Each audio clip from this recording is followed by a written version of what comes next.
오늘의 본문은 속죄제에 대한 내용입니다. 속죄제는 모든 사람의 죄를 씻음을 위해서 드려지는 제사입니다. 누구라도 여호와의 계명을 무심결에, 즉 실수로 범했을 경우 드렸는데 이는 공동체적으로 혹은 개인적으로 행해졌었던 제사였습니다.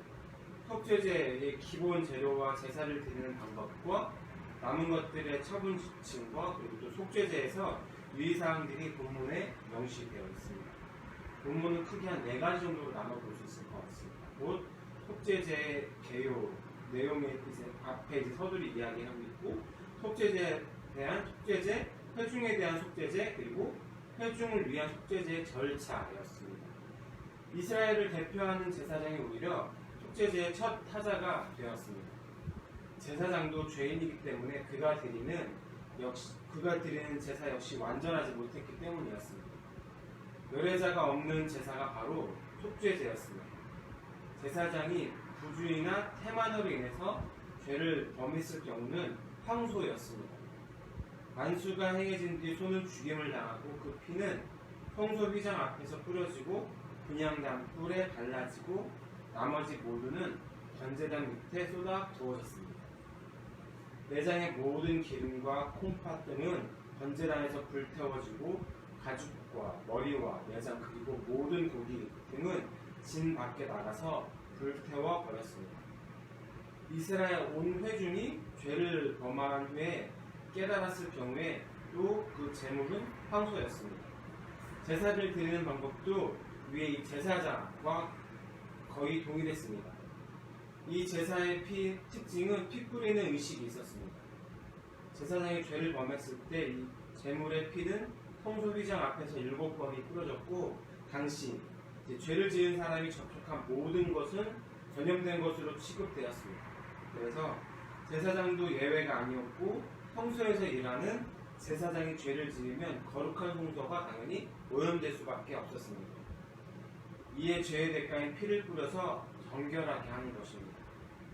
여기서 7번 뿌리는 이유는 이 7이라는 숫자가 우리가 신앙생활을 하면서 많이 들으셨겠지만 7이라는 숫자는 구약시대의 완전한 숫자로 완전한 회복, 완전한 청결을 뜻하기 때문입니다. 피를 뿌리고 바르는 의식은 죄인을 깨끗하게 하는 효과가 있었습니다. 속죄제는 성소를 깨끗하게 함으로써 하나님의 인재가 있을 수 있도록 하는 것입니다. 번제의 경우 제물은 다 태워도 짐승의 가죽은 태우지 않았습니다. 그러나 제사장의 속죄제의 경우는 남김없이 다 태웠어야 했습니다. 그것은 죄에 대하여 완벽한 단절을 의미하는 완전한 속죄를 위해서였습니다. 고대 이스라엘의 제사장은 왕이나 선지자 등과 같이 높은 지위이고 존경을 받는 사람이었습니다. 그렇다고 해서 제사장은 절대 신이 하나님은 아니었습니다.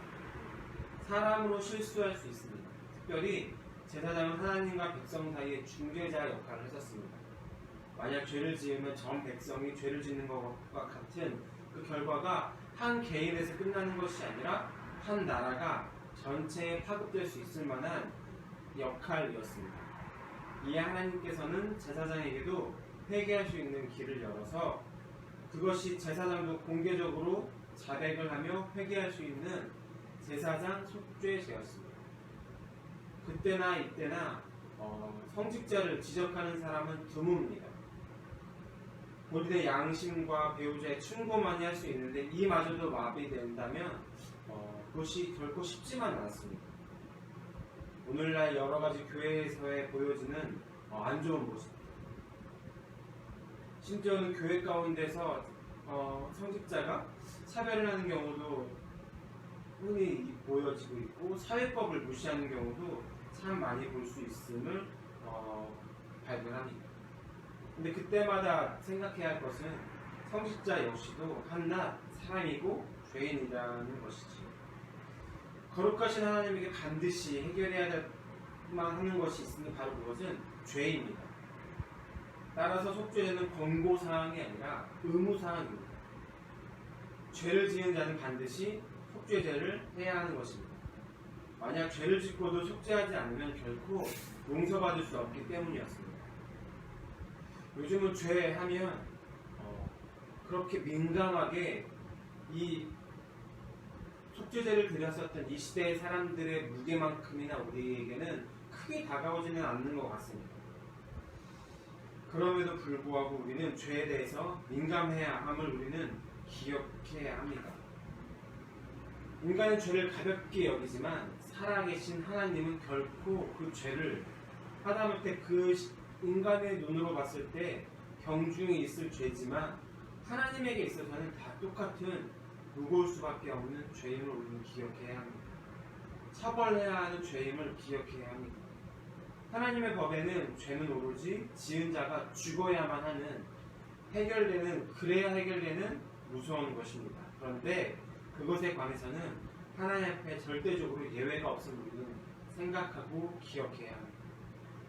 죄는 그때나 지금이나 분명한 것은 끔찍한 것이고 누군가는 죽어야 끝나는 것입니다.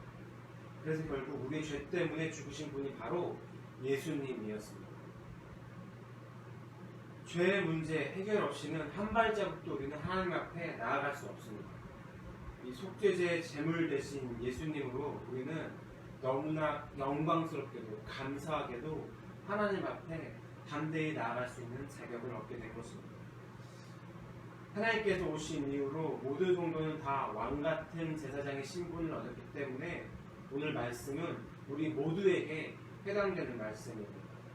어떤 성직자, 목사님이나 전도사님이나 강도사가 아니라 사회구조 자체가 악해지면 모두 오히려 죄를 짓지 않고 산다는 것은 아마 어마어마한 위협과 맞서는 용기라고 볼 수 있습니다. 하지만 우리 모두는 죄 가운데서 벗어나지 않으면 죽을 수밖에 없는 존재임을 다시 한번 더 기억해야 합니다. 죄를 짓지 않는다는 게 결코 어려운 일이라는 것들은 저 또한도 너무나 잘 알고 있습니다. 하지만 오늘 말씀 가운데서 속죄죄, 죄 가운데서 벗어나지 못하면 우리는 하나님께 결코 나아갈 수 없음을 기억해야 합니다. 더불어 현대사회를 살면서 죄를 거부하는 것이 칭찬이 아니라 죽음 같은 희생이 따르기도 하지만 어떤 대가를 치르더라도 우리는 죄를 거부해야 합니다. 예수님의 보혈을 헛되이 할 수 없기 때문입니다. 무엇보다도 하나님의 거룩의 기준이 바뀌지 않았습니다. 죄는 곧 그 경중을 떠나서 죽음이기 때문입니다. 또한 죄에 대한 하나님의 평가 수준 역시 낮아진 것이 아니기 때문에 우리가 오늘 또한도 회개해야 될 것들이 있다면 너무나 감사하게도 그 예수님을 의지함으로 그 죄의 문제를 해결하길 원하고 반복되는 것이 아니라 끊어낼 수 있는 우리가 되기를 소망합니다. 이 속죄제의 근본 정신을 우리가 잊지 않기를 소망합니다. 기도하겠습니다. 하나님 감사드립니다. 우리 일곱 가운데 불러주셔서 다시 한 번 더 이 속죄제의 절차들을 보면서 나를 한 번 더 되돌아봅니다. 하나님, 우리가 자백해야 할 것, 고백해야 할 것 있다면 하나님 이 시간 가운데 고백하게 허락하여 주시옵소서. 큰 황소를 그 복잡한 절차를 그 힘든 일들을 행했어야 하지만 반복되는 그것들 가운데 단번에 해결하시기 위해서 우리를 위해서 대신 와주신 그 예수 그리스도를 의지함으로 우리가 자복해야 할 것들이 있다면 다 기억나게 하셔서 자복하게 하시고 그 죄 없음을 통하여서 믿음으로 의로워져서 하나님께 더 가까이 나아감으로 하나님께 순종하고 복종하고 존중할 수 있는 하나님과 동행할 수 있는 오늘 하루가 되시도록 허락하여 주시옵소서. 감사드립니다. 이 모든 말씀 예수님의 이름으로 기도했습니다.